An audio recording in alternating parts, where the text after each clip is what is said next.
안녕하세요. 마틀다입니다. 오늘도 이어서 하느님이시요 사람이신 그리스도이시 읽어드리겠습니다. 책과 저자 소개가 궁금하신 분은 동영상 아래를 참고하세요.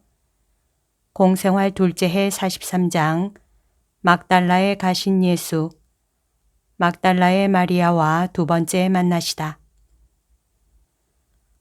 사도가 한 사람도 빠짐없이 예수 둘레에 있다. 개울 곁에 나무숲 그늘의 풀에 앉아서 모두 빵과 치즈를 먹고 시원하고 맑은 개울물을 마신다. 먼지 투성이의 샌들을 보니 그들이 벌써 길을 많이 걸었다는 것과 제자들은 아마 키가 크고 시원한 풀 위에서 쉬는 것만을 바라고 있으리라는 것을 알 수 있다.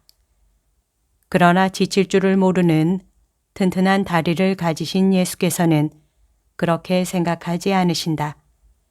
제일 더운 시간이 지났다고 판단하시자마자 예수께서는 일어나셔서 길 쪽으로 향해 가신다. 앞을 바라다 보시고 뒤돌아 보시며 가자 하고 말씀하신다. 그저 이 말뿐이다. 갈림길에 아니 그보다도 먼지투성이의 길 네 갈래가 이 지점에서 만나니까 네 거리에 이르자 예수께서는 망설이지 않고 동북쪽 방향으로 가는 길로 들어서신다. 가파르나움으로 돌아갑니까? 하고 베드로가 묻는다.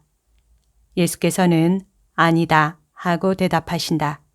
그저 아니다 하고만. 그럼 티베리아로 갑니까? 하고 알고 싶어하는 베드로가 재차 묻는다. 그것도 아니다. 그렇지만 이 길은 갈릴레아 바다로 가는 길인데 그런데 거기에는 티베리아와 카파르나움이 있고요.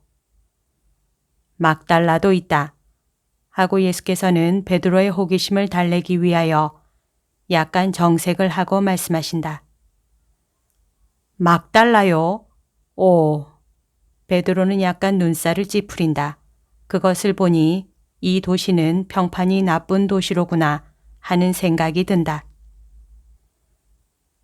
막달라에, 그렇다, 막달라에. 너는 너무 고상해서 그 도시에 들어갈 수 없다고 생각하느냐? 베드로야, 베드로야. 너는 나에 대한 사랑을 위해 환락의 도시뿐 아니라 진짜 창가에까지도 들어가야 할 것이다. 그리스도는 구원된 사람들을 구원하러 오지 않고 타락한 사람들을 구원하려고 왔다. 그리고 너는 이 때문에 시몬이 아니라 베드로 또는 계파가 될 것이다. 내가 더러워질까봐 걱정이 되느냐? 아니다. 이 사람조차도. 알겠느냐? 그러면서 아주 어린 요한을 가리키신다.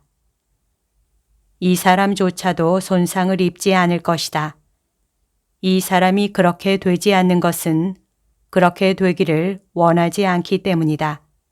내가 원치 않는 것과 같이 내 아우와 요한의 형이 원치 않는 것과 같이 이 순간에는 너희 중에 아무도 원치 않는 것과 같이 말이다. 원치 않는 한 악은 오지 않는다. 그러나 힘있게 끈기 있게 원치 않아야 한다. 힘과 끈기는 진정한 의향을 가지고 기도함으로써 아버지에게서 얻게 된다. 이후에는 너희 모두가 이렇게 기도할 줄을 알지 못할 것이다. 유다야, 무슨 말을 하느냐? 너 자신을 너무 믿지 말아라. 그리스도인 나도 사탄에 대항하는 힘을 가지기 위하여 끊임없이 기도한다. 내가 나보다 나으냐? 교만은 사탄이 뚫고 들어오는 틈이다. 유다야, 주의를 게을리하지 말고 겸손하여라. 장소를 잘 알고 있는 마테오가 말해라. 이 길로 가는 것이 더 좋으냐? 그렇지 않으면 다른 길이 있느냐? 선생님, 경우에 따라 다릅니다.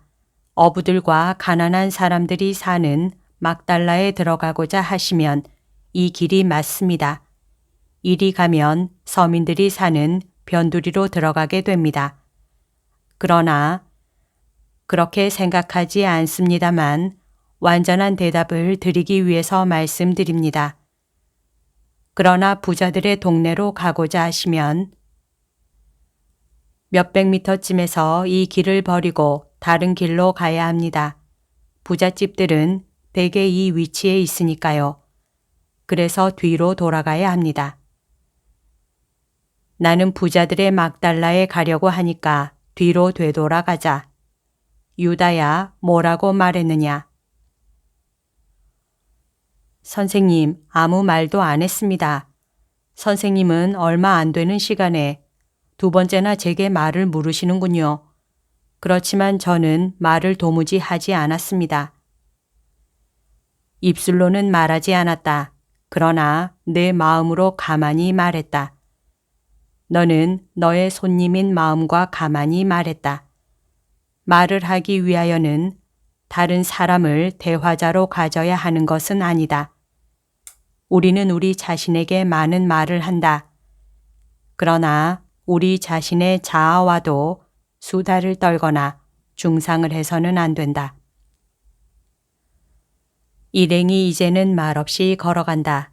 큰 길이 이제는 손바닥 너비만한 돌을 깐 길이 된다. 과수원과 나무가 무성하고 꽃이 만발한 정원들 사이에 있는 집들은 점점 더 호화롭고 아름답다. 멋쟁이 막달라는 팔레스티나 사람들에게는 스트레사, 가르도나, 빨란짜, 벨라지오 등등과 같은 우리 롬바르디아의 호숫가에 있는 어떤 도시들 같이 일종의 환락의 장소 같다는 느낌이 든다. 팔레스티나의 부자들 사이에는 로마인들도 섞여 있는데 틀림없이 티베리아나 카이사리아 같은 다른 곳에서 온 사람들일 것이다. 그곳에는 총독을 둘러싸고 분명히 관리들이 있었을 것이고 팔레스티나 식민지의 가장 훌륭한 산물을 로마에 수출하는 상인들이 있었을 것이다. 예수께서는 목적지가 어디인지 아시는 것처럼 자신 있게 동네로 들어가신다. 예수께서 호수를 끼고 가시는데 정원이 달린 집들이 호숫가에까지 나와 있다. 어떤 호화로운 집에서 고통스러운 비명이 들려 나온다. 여자들과 어린아이들의 목소리인데 아들아, 아들아 하고 부르짖는 매우 날카로운 여인의 목소리도 들린다. 예수께서는 돌아서시며 사도들을 바라다 보신다. 유다가 앞으로 나아온다. 너 말고 하고 예수께서 명령하신다. 마테오, 네가 가서 알아보아라. 선생님, 싸움입니다. 남자 한 사람이 죽어갑니다. 유다인입니다. 살인자는 도망쳤는데 로마인이랍니다. 아내와 어머니와 어린 자식들이 달려왔습니다. 그러나 그 남자는 죽어갑니다. 가자. 선생님, 이 일은 어떤 여자의 집에서 일어났는데 그 여자는 아내가 아니랍니다. 가자. 그들은 열려있는 대문으로 해서 넓고 긴 입구로 들어가는데 이 입구를 지나면 아름다운 정원이 나온다.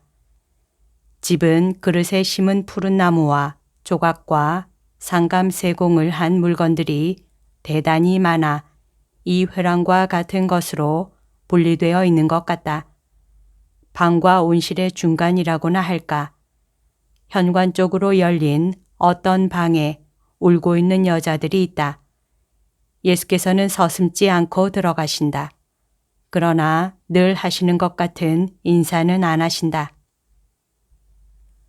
거기 있는 남자들 중에는 상인이 한 사람 있는데 그 사람은 예수를 아는 모양이어서 예수를 보자마자 나자렛의 선생님 하고 말하며 공손히 인사한다.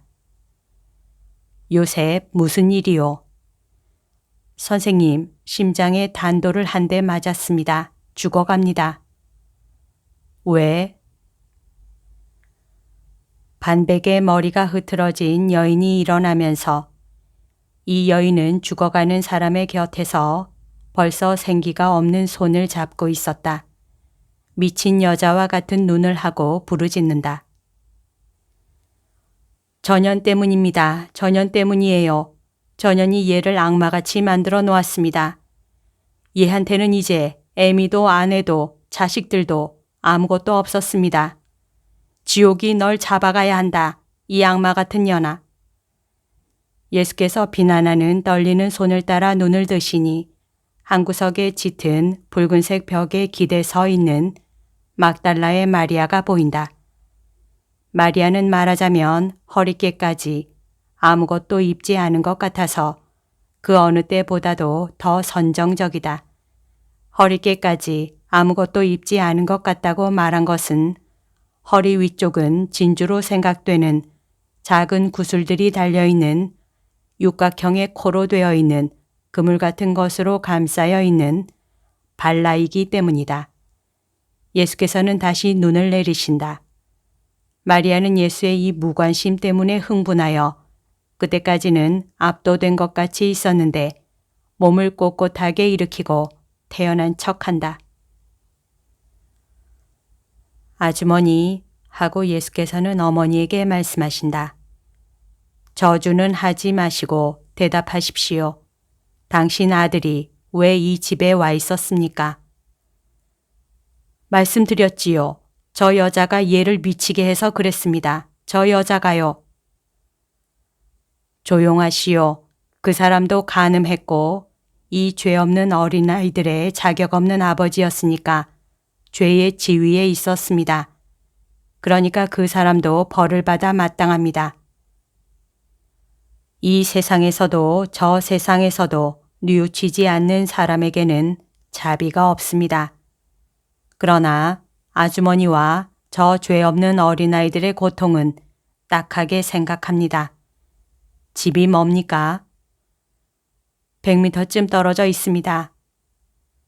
그 사람을 들어 집으로 옮기시오. 선생님, 그렇게 할 수가 없습니다. 하고 상인 요셉이 말한다. 지금 죽으려고 하고 있습니다. 내가 말하는 대로 하시오. 사람들은 죽어가는 사람 밑으로 널빤을 넣고 행렬이 천천히 나온다. 행렬은 길거리를 지나 그늘진 정원으로 들어간다. 여자들은 계속해서 요란스럽게 운다. 사람들이 정원으로 들어갔을 때 예수께서는 그 사람의 어머니 쪽으로 돌아서시며 말씀하신다. 아주머니는 용서할 수가 있습니까? 아주머니가 용서하시면 하느님께서도 용서하십니다. 은총을 얻으려면 착한 마음씨를 만들어 가져야 합니다. 이 사람은 죄를 지었고 죄를 또 지을 것입니다. 이 사람에게는 죽는 편이 나을 것입니다. 그것은 살아있으면 또 죄에 떨어질 것이고 게다가 그를 구해 주시는 하느님께 배은 망덕한 데 대해 책임을 져야 할 것이기 때문입니다. 그러나 아주머니와 이 죄 없는 사람들이 예수께서는 아내와 아이들을 가리키신다. 절망에 빠질 것입니다. 나는 구원하러 왔지 파멸시키러 오지 않았습니다. 여보시오, 내가 당신에게 말하오. 일어나서 말짱하게 되시오. 그 사람은 다시 살아나서 눈을 뜬다. 그는 어머니와 아이들과 아내를 보고 부끄러워서 고개를 숙인다. 아들아, 아들아 하고 어머니가 말한다. 선생님께서 너를 살려주지 않으셨으면 너는 죽을 뻔했다. 정신을 차려라. 누구 때문에 정신을 잃지 말고. 예수께서는 여인의 말을 중단시키신다. 아주머니 입을 다무시오. 아주머니가 덕을 본 것과 같은 자비를 보이시오. 아주머니의 집은 기적으로 거룩하게 되었습니다. 기적은 항상 하느님의 현존을 나타내는 증거입니다. 그렇기 때문에 나는 기적을 죄의 집에서 행할 수가 없었습니다. 이 사람은 그것을 알지 못하더라도 적어도 아주머니는 당신 집을 그렇게 보존하시오. 이제는 이 사람을 간호하시오. 이 사람이 조금 고통을 당하는 것은 당연한 일입니다. 아주머니 착하게 구시오. 그리고 부인과 또 너희 어린 것들도 안녕. 예수께서는 두 여인과 어린 아이들의 머리에 손을 얹으셨다. 그런 다음 예수께서는 막달라 마리아의 앞을 지나서 나오신다. 마리아는 행길 끝까지 행렬을 따라와서는 어떤 나무에 기대어 서 있었다. 예수께서는 제자들을 기다리느라고 그러시는 것처럼 천천히 걸으신다. 그러나 마리아에게 어떤 행동을 할 가능성을 주시기 위하여 그렇게 하시는 것으로 생각한다. 그러나 마리아는 그런 행동을 하지 않는다. 제자들은 예수 계신 곳으로 온다. 그런데 베드로는 참지 못하고 마리아에게 잘 맞는 명칭을 입속으로 중얼거린다. 그러니까 마리아는 태어난 척 하느라고 깔깔거리고 웃는데 그것이 그에게는 아주 초라한 승리였다. 그러나 예수께서는 뒤돌아서시며 베드로에게 엄하게 말씀하신다. 베드로야, 나는 욕을 하지 않는다. 너도 욕하지 말고 죄인들을 위해 기도하여라. 다른 것은 아무것도 하지 말아라. 마리아는 웃음을 그치고 고개를 숙이고 영양과 같이 자기 집을 향하여 달아난다. 여기까지가 오늘 들려드릴 내용입니다.